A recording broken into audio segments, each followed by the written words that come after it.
চলে এসেছো? দাও। মা কোথায়? মা, মা। এই শোনো না, বলছি কতদিন ঘুরতে যায় না, চলো না কোথাও একটা ঘুরে আসি। তুমি ঠিকই বলেছো, আমিও সেটাই ভাবছিলাম জানো। আমরা একটা কাজ করি, আমরা মাকেও নিয়ে যাই, না হলে বাড়িতে একা একা বোর হবে। যাই মাকে বলে আসি। মা, ও মা, মা।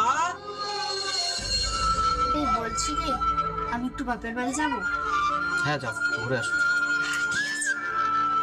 আর শোনো, যাওয়ার আগে মায়ের কাছ থেকে পারমিশন নিয়ে যাও। কালকে অফিস থেকে ফেরার সময় আমার জন্য একটু ফুচকা নিয়ে আসবে গো। কতদিন হলো ফুচকা খাইনি। খুব বাবু একটু আয় তো। হ্যাঁ মা।